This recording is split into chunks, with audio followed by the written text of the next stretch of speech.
কেন্দ্রে মোদী সরকারের 12 বছর পূর্তি উপলক্ষে রাজ্যে বিভিন্ন কর্মসূচি হাতে নিয়েছে বিজেপি এবং এই কর্মসূচির অঙ্গ হিসেবে সোমবার 3 দিন ব্যাপী বিশ্রামগঞ্জ নগর পঞ্চায়েত ভিত্তিক জনকল্যাণ শিবিরের উদ্বোধন হয়। এদিন বিশ্রামগঞ্জ মোটর স্ট্যান্ড স্থিত প্রান্তিক ভবনে শিবিরে উপস্থিত ছিলেন বিশালগড় মহকুমা শাসক বেঙ্কি সাহা, ডিসিএম প্রসেনজিৎ দাস সহ আরও অনেকে। এই শিবিরকে কেন্দ্র করে স্থানীয়দের মধ্যে ব্যাপক উৎসাহ উদ্দীপনা পরিলক্ষিত হয়। আমরা শুনবো ঠিক কি জানাচ্ছেন আধিকারিকরা।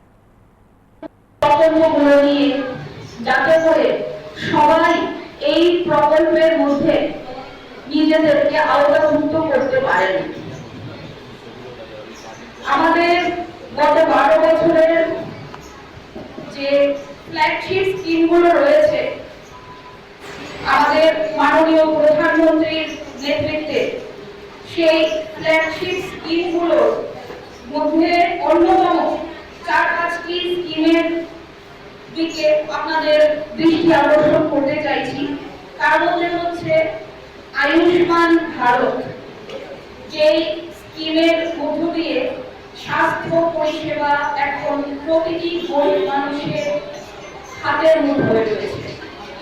দ্বিতীয়ত রয়েছে প্রধানমন্ত্রী সূর্য ঘর, নবায়নযোগ্য শক্তির ব্যবহারে বিদ্যুৎ সাশ্রয় ও স্বনির্ভরতা। তৃতীয়ত রয়েছে পিএম স্বনিধি, আমাদের ক্ষুদ্র ও ছোট ব্যবসায়ীদের অর্থনৈতিকভাবে শক্তিশালী করার জন্য এই প্রকল্প সাহায্য করে।